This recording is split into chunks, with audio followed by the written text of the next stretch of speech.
Welcome to 69 TV. నేను సుమాంజలి. ముందుగా వార్తల్లోని ముఖ్యాంశాలు. ఫిల్మ్ నగర్లో నకిలీ ఐపీఎస్ అధికారి అరెస్ట్. స్పెషల్ ఆఫీసర్ అంటూ పలు ప్రాజెక్టులు ఇప్పిస్తానంటూ బిల్డర్ల దగ్గర డబ్బులు వసూలు.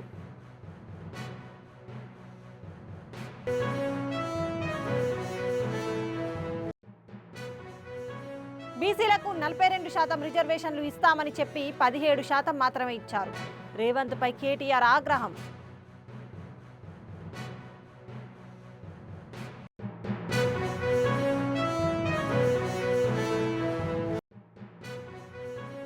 శ్రీశైలం జలాశయానికి వరద ప్రవాహం స్వల్పంగా కొనసాగుతోంది.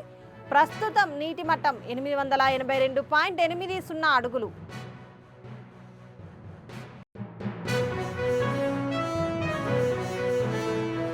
ఇక డీటెయిల్స్లోకి వెళ్తే, ఫిల్మ్ నగర్లో నకిలీ ఐపీఎస్ అధికారి అరెస్టు చేసిన పోలీసులు. శశికాంత్ అనే వ్యక్తి మోసాలకు పాల్పడుతూ 2 గన్మెన్లను పెట్టుకొని స్పెషల్ ఆఫీసర్ ఐఏఎస్ అధికారి అంటూ బిల్డర్లకు పలు ప్రాజెక్టులు ఇప్పిస్తానంటూ డబ్బులు వసూలు చేసుకొని తీసుకున్న డబ్బులు ఇవ్వకుండా గన్మెన్లతో బెదిరిస్తూ బిల్డర్లను మోసం చేస్తున్నాడని ఫిర్యాదు మేరకు ఫిల్మ్ నగర్లో పోలీసులు అరెస్టు చేశారు.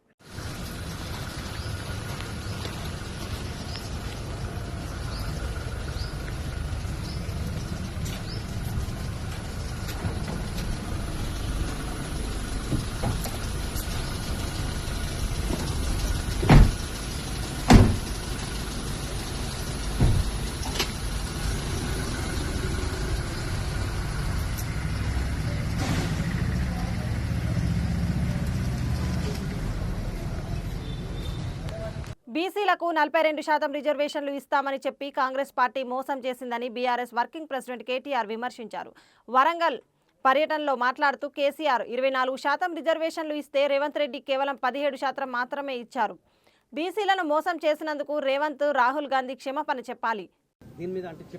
తెలంగాణలో సామెత ఉంది, కొండంత రాగం తీసి గాడిద పాట వాడిండేటోడు వెంకటి.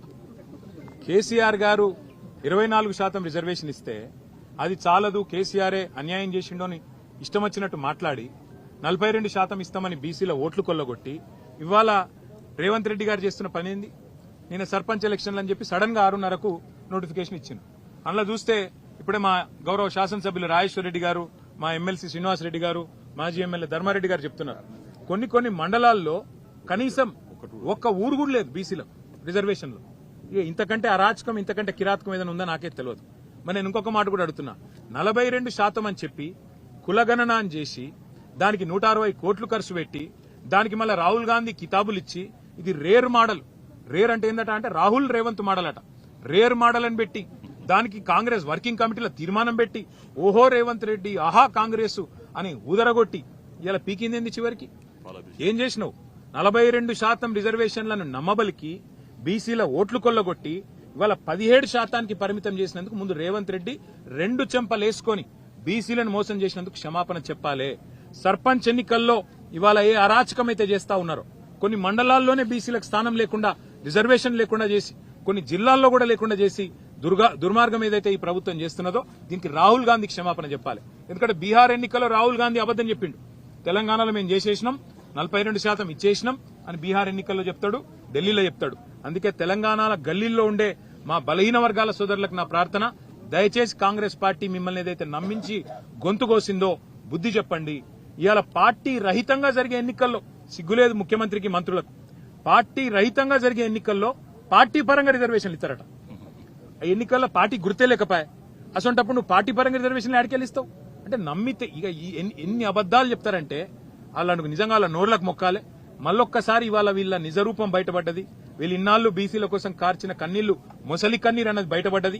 కాబట్టి బీసీ సోదరులు, ముఖ్యంగా సోదరీమణులు, మీరే బుద్ధి చెప్పాలా ఈ దుర్మార్గమైన ప్రభుత్వానికి అని చెప్పి మేము విజ్ఞప్తి చేస్తూ, ఈ రకమైన మోసాన్ని ఏదైతే కొనసాగించే ప్రయత్నం ముఖ్యమంత్రి ఆయన మంత్రులు చేస్తా ఉన్నారో దీనికి తప్పకుండా తెలంగాణ సందర్భానుసారంగా కసిదీర, కాళోజీ నారాయణరావు గారు చెప్పినట్టు కసిదీర కాలం వచ్చినప్పుడు కాటేసి తీరుతుందనే మాట కూడా వారికి విజ్ఞప్తి చేస్తాం. Thank you.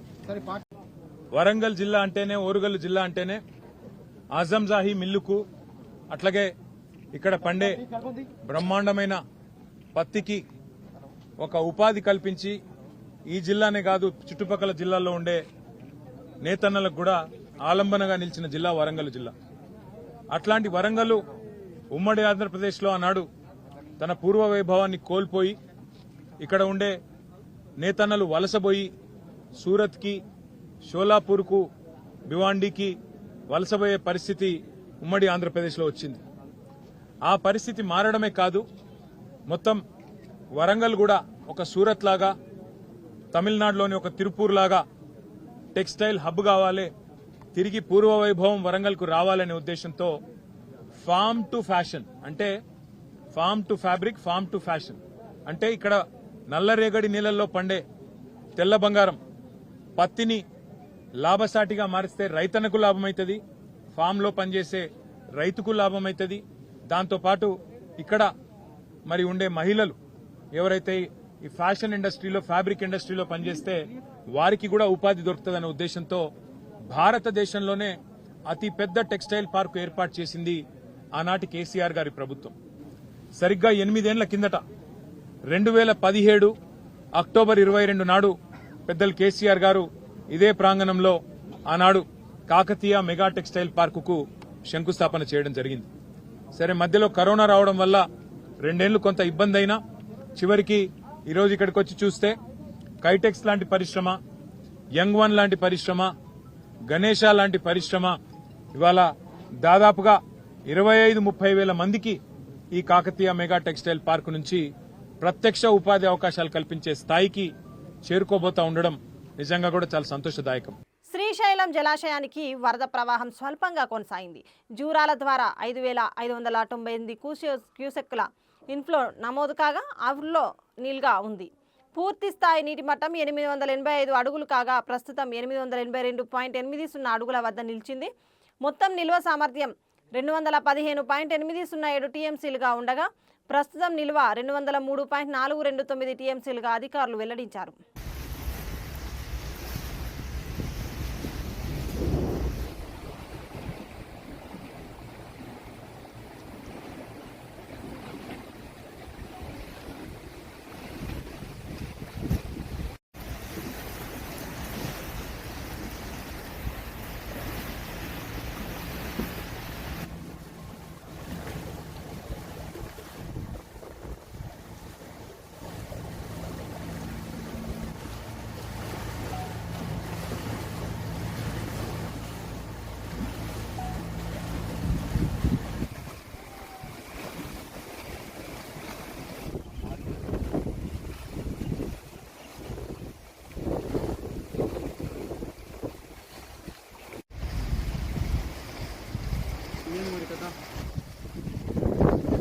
బస్తీల పర్యటనలో భాగంగా కంటోన్మెంట్ ఎమ్మెల్యే శ్రీ గణేష్ గారు గురువారం రోజున వార్డు 1 శివాలయం వీధి పెన్షన్ లైన్ బస్తీలలో పర్యటించారు. ఎమ్మెల్యే గారు ఎలక్ట్రిసిటీ, శానిటైజేషన్, ఇంజనీరింగ్ తదితర కంటోన్మెంట్ ప్రభుత్వ అధికారులు, కాంగ్రెస్ పార్టీ నాయకులను వెంటబెట్టుకుని క్షేత్రస్థాయిలో పర్యటించి బస్తీవాసులు ఎదుర్కొంటున్న డ్రైనేజీ, త్రాగునీరు, ఎలక్ట్రికల్, అంతర్గత రహదారులు తదితర సమస్యలను స్వయంగా పరిశీలించి అక్కడికక్కడే అధికారులకు వాటిని పరిష్కరించమని చెప్పారు. అనంతరం ఎమ్మెల్యే శ్రీ గణేష్ గారు మాట్లాడుతూ నిధుల కొరత లేదని అధికారులు అంచనాలు రూపొందిస్తే కంటోన్మెంట్ బోర్డు నుంచి కానీ నా ఎమ్మెల్యే నిధుల నుంచి కానీ మంజూరు చేయిస్తానని చెప్పారు. గౌరవ ముఖ్యమంత్రి శ్రీ యనుమల రేవంత్ రెడ్డి గారు కంటోన్మెంట్ నియోజకవర్గ అభివృద్ధికి సమగ్రంగా నిధులు కేటాయిస్తున్నారని, కంటోన్మెంట్ బోర్డు మీటింగ్లలో కూడా ప్రజల సమస్యలకు పరిష్కారం చూపాలని ప్రతి సమావేశంలో చెప్తున్నానని, ప్రజల సమస్యల పరిష్కారమే మొదటి ఎజెండాగా పనిచేస్తున్నానని, ఈ బస్తీ పర్యటనల ద్వారా సమస్యలను స్వయంగా పరిశీలిస్తున్నానని అన్నారు.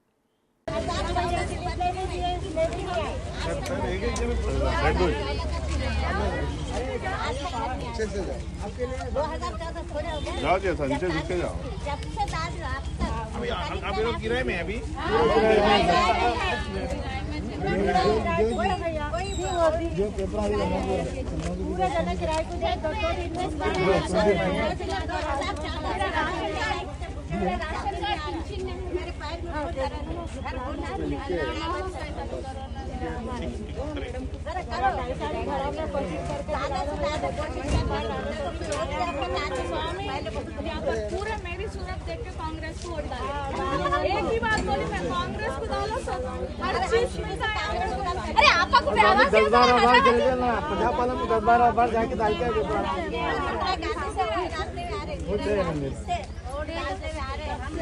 इन्हों तो पूरा कांग्रेस ही से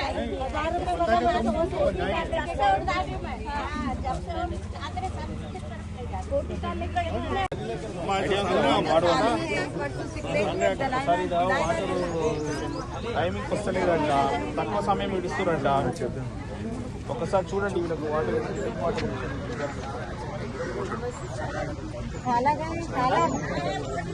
बोर के बारे में बोलो। इसमें एक और किलो बनाए तो वही बोलना, उधर बोलना, उधर बोलो जी। नहीं थी मैं पेपर। अरे उनके भैया के पास हो गए। तो डबल बेडरूम है जो बाकी है उसमें भी दिलाओगे ना सर। जो बचे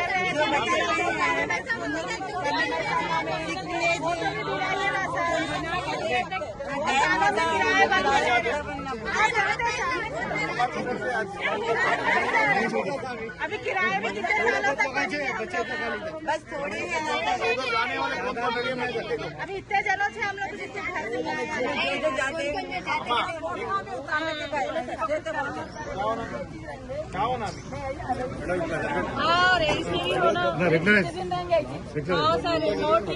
नोटी पे चल रहा पूरा है काम हो रहा. अभी फिलहाल के लिए आपका जो भी समस्या है जानने के लिए, तो समस्या हल करने के लिए आया. इसलिए आया मैं, आप लोग देख रहे नहीं आया. बहुत शुक्रिया आए। आपका बहुत शुक्रिया, बिना बोले आप ही चाहे ना, हम इसके शुक्र अदा करते हैं इसका। तो हाँ बोर होना मैम, पानी नहीं आना, बोर लगाना है सर। बोर के लिए होना है, बहुत मुश्किल हो रही पानी के लिए। 2 दिन से लास्ट वीक भी नल नहीं आया, आज भी नहीं आया, खाली है घर। आप पानी नहीं है घर पे, कैसा?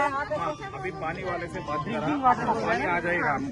पानी नहीं, का यूज तकलीफ करने दूर के लिए हो भी जाएगा. बोर होना। बाकी का आपका जो बोरी का है, बोरवेल भी उसको होना। उधर गलत है, इधर आना था उधर जा रहा, तो उसका भी ये रोड भी वो सर, करा देंगे. सर ये आप रोड बोलिए भी सर, लाइट भी कराएंगे. क्या रहेगा आपका? यहाँ पर बहुत हो गए और घरों का करा सर, कुत्ते तो इतने हो गए हमारी गली में। हाँ पूरा गंदगी पूरा बाहर। कितने लोग हैं आप?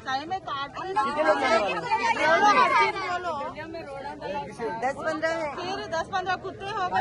कितने लोग हैं कितने आप? लोग हैं? 10-15 है, 20 मेंबर्स है। 20 आप लोग डायरेक्ट मेरे पास आओ. सर ये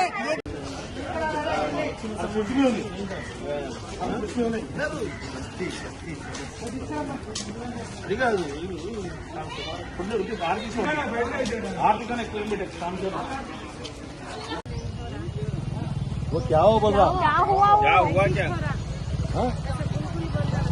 इंफेक्शन होगा, इंफेक्शन होगा. एक्सीडेंट हुआ है. कौन सा हॉस्पिटल गए? क्या होना?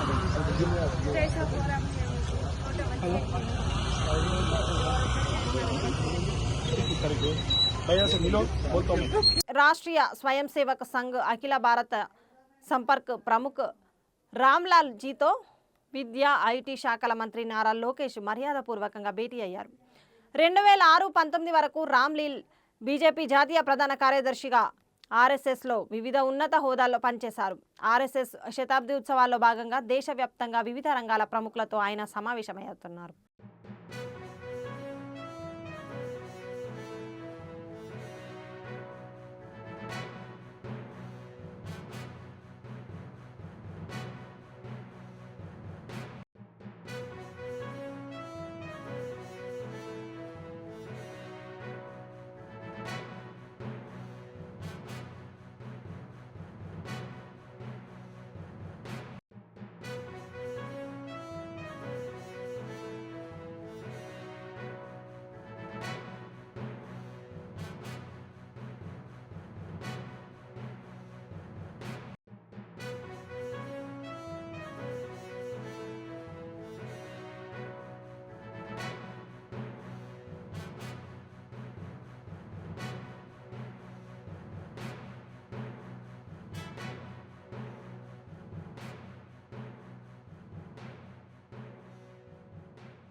హైదరాబాద్ కాంచన్బాగ్ పోలీస్ స్టేషన్లో ఓ ఎస్ఐ అయ్యప్ప మాల వేసుకుంటే ఆ ఎస్ఐకు ఉన్నతాధికారులు మెమో జారీ చేయడంతో డీజీపీ కార్యాలయాన్ని అయ్యప్పలు ముట్టడించారు.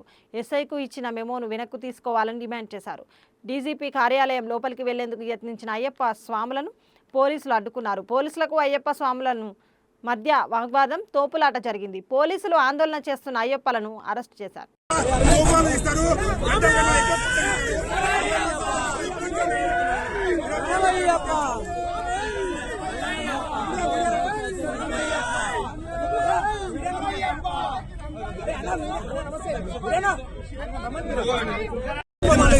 అయ్యప్ప మాల నేనేమైనా భిక్ష పెట్టమన్నా లేకపోతే డబ్బులు ఇవ్వమన్నా అయ్యప్ప మాల కోసం? ఈరోజు కేవలం ఆయన భక్తి ప్రదర్శిస్తే ఈరోజు నువ్వు మేము జారీ చేస్తావా? ఈరోజు ముఖ్యంగా ఎందుకు జారీ చేయవు? నువ్వు టోపీ పెట్టుకున్న వాళ్ళకి జారీ ఎందుకు ఇవ్వవు? రంజాన్ పండుగ టైంలో గంటలు ఎక్స్ట్రా టైం ఇస్తావు కదా, ఎందుకు ఇస్తావు పడుతున్నా నేను? ఇలా ముస్లింలకు ఒక రోజు, హిందువులకు ఒక రోజు ఇట ఇదే విధంగా నీ పరిపాలన కొనసాగిస్తే గతంలో కేసీఆర్ కూడా కేసీఆర్ పొందగాళ్ళు హిందువులు పొందగారు అంటే ఇంటికి పరిమితం చేస్తాం. అదే విధంగా నిన్ను కూడా ఇంటికి పరిమితం చేస్తాం. రేవంత్ రెడ్డి గారు వెంటనే మీరు చేసిన తప్పులు క్షమాపణ చెప్పి హిందువులకు క్షమాపణ చెప్పి ఆ స్వామికి ఇచ్చిన మెమోని వెంటనే విత్డ్రా చేసుకోవాలి. రేపు నుంచి అన్ని చౌరస్తాల్లో అయ్యప్ప స్వాములు యువకులు అందరూ కూడా రోడ్డు మీద వస్తాం. బరాబర్ ఈ ప్రభుత్వంతో తెలుసుకుంటాం.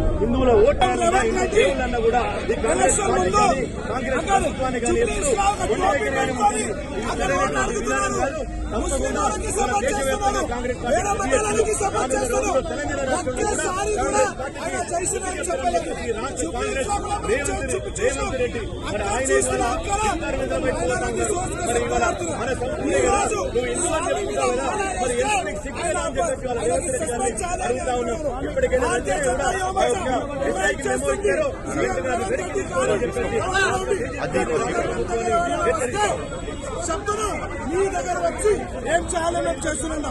ఈ రోజు కూడా స్వామి వాళ్ళ శాంతిపూర్వకంగా వస్తాం. స్వామి వాళ్ళకి లాఠీ చార్జ్ చేస్తున్నాం. ఇంకే పరిస్థితి లేదు.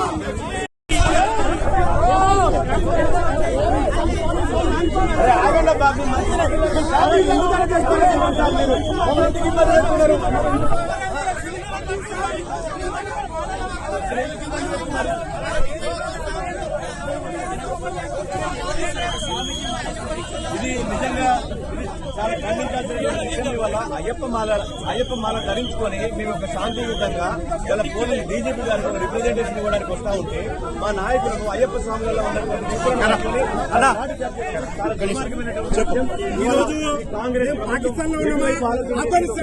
బీసీలకు పంచాయతీ ఎన్నికల్లో రిజర్వేషన్లు తగ్గించడాన్ని నిరసిస్తూ బీసీ సర్పంచ్ ఎంపీటీసీల ఫోరం ఆధ్వర్యంలో గన్ పార్క్ తెలంగాణ అమరవీరుల స్తూపం దగ్గర 12 గంటలకు జరిగే నిరసన కార్యక్రమంలో మాజీ మంత్రి వి శ్రీనివాస్ గౌడ్ పాల్గొంటారు. దయచేసి కవర్ చేయగలరు.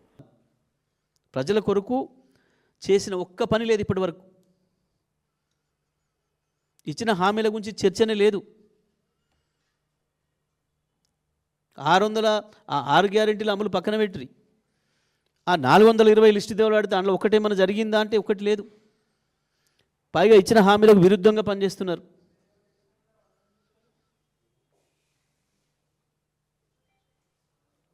ఒడ్లు కొనే సోయి లేదు, పత్తి కొనే సోయి లేదు.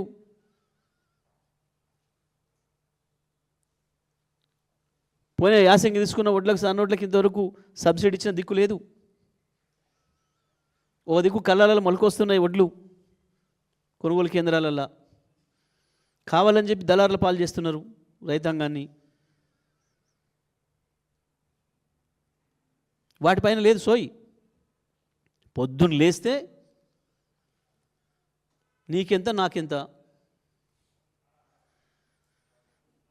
ఈ మధ్యన ముఖ్యమంత్రి కొంచెం లిబరలైజ్ అయ్యిండట. మొన్నటిదాకానే ఒకటే చేసుకునేది. ఈ మధ్యన తప్పట్లేదు, మంత్రులను కూడా కలుపుకోక వాళ్ళకు కూడా ఇంత వాట అయ్యాక ఈ హిల్ట్ పాలసీతో దాన్ని అమలు చేస్తున్నాడు.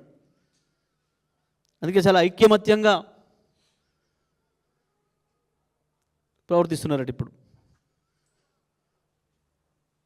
హిల్ట్ పాలసీతోని. రావాలి నిజంగానే వాళ్ళ ప్రజల పట్ల కమిట్మెంట్ ఉన్నాడు ఎవడని ఒక్కడు ఉంటే దాంట్లో బయటకు వచ్చి రాజీనామా చేయాలి. ఇంత దుర్మార్గమైన స్కామ్ ఇది రేపు ఎప్పటికైనా మనకి ఇబ్బంది అవుతుంది, జైలుకు పోవాల్సిన పరిస్థితి వస్తుందని సోయింటే బయటకు వచ్చి వ్యతిరేకించాలి. మరి వాస్తవానికి బయట అనుకుంటున్న దాని ప్రకారం అయితే ఇండస్ట్రీ మంత్రి కూడా అసలు కబర్ లేదట దీంట్లో అసలు జీవో వచ్చేంతవరకు కూడా. ఎవరో చెప్తే విని ఆశ్చర్యపోయినట్టు ఆయన కూడా. ఇచ్చిండు ఒకసారి, నిజమే ఇది బయటికి పోతుంది నాకు తెలియదని చెప్పి అనుకుంటారని చెప్పి ప్రభుత్వానికి 4,000 కోట్ల ఆదాయం వస్తుంది దీంతో. ఎట్లొస్తుంది 4,000 కోట్లు? 5 లక్షల కోట్ల ఆస్తి ఎందుకు 4,000 కోట్లు వస్తుంది ప్రభుత్వానికి? ఒకటే మాట మేము అడుగుతున్నాం, ఇప్పుడు నువ్వు ఏ బాలనగర్లోనో ఏ జీడిమెట్లలోనో ఏ నాచారంలో 2,000కో 3,000కో గజం వీళ్ళకి ఇస్తా అంటున్నావు కదా, అక్కడ ప్రజా అవసరాల కొరకు వేరే భూమిని అక్వైర్ చేయి, ఎంతకు చేస్తావో.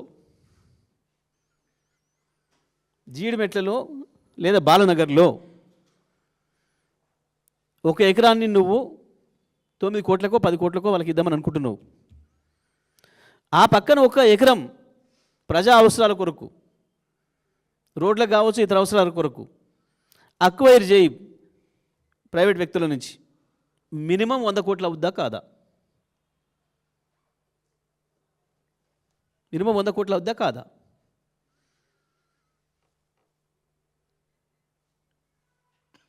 ఎక్కడ నువ్వు రింగ్ రోడ్ అవతలున్నా భూమికి 190 కోట్లు వచ్చిందని నువ్వే గప్పాలు కొడుతీవి. ఇది గీడ కనుచూపు మేరలో ఉంది, ఇక్కడి నుంచి చూస్తే కనబడుతుంది. నీ ప్రగతి భవన్ నుంచి చూసినా కనబడుతుంది, నీ కమాండ్ కంట్రోల్ నుంచి చూసినా కనబడుతుంది, సెక్రటేరియట్లో నీ ఫ్లోర్ నుంచి చూసినా కనబడుతుంది, ముఖ్యమంత్రి ఆఫీసు విండో నుంచి చూసినా కనబడుతుంది. బాలనగర్ జీడిమెట్ల నాచారం ఎందుకు ఇది 3 కోట్లకి 4 కోట్లకి ఎకరం ఇస్తావు? ఇంత అర్థం కాకుంటుంటారు అమాయకంగా ప్రజలు. 100 కోట్లు వచ్చేదాన్ని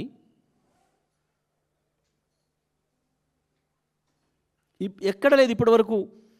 ఇటువంటి భూములకు సబ్ రిజిస్ట్రార్ విలువ తీసుకొని దాంట్లో నుంచి 30% కట్టాలనేది ఇక్కడ ఉందా ఇప్పటివరకు దేశంలో?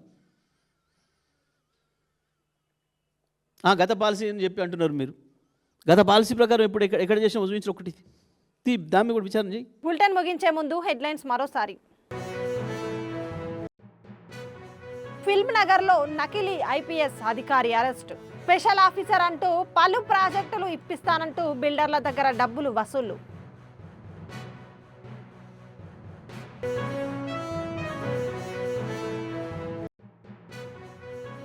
బీసీలకు 42% రిజర్వేషన్లు ఇస్తామని చెప్పి 17% మాత్రమే ఇచ్చారు. రేవంత్ పై కేటీఆర్ ఆగ్రహం.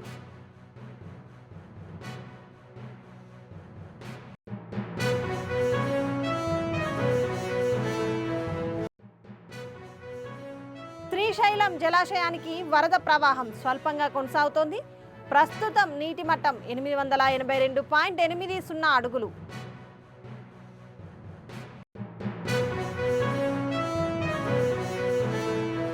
ఇవి బులెటిన్ విశేషాలు. మరిన్ని అప్డేట్స్ కోసం చూస్తూనే ఉండండి 69 టీవీ న్యూస్. నేను సుమాంజలి, సైనింగ్ ఆఫ్.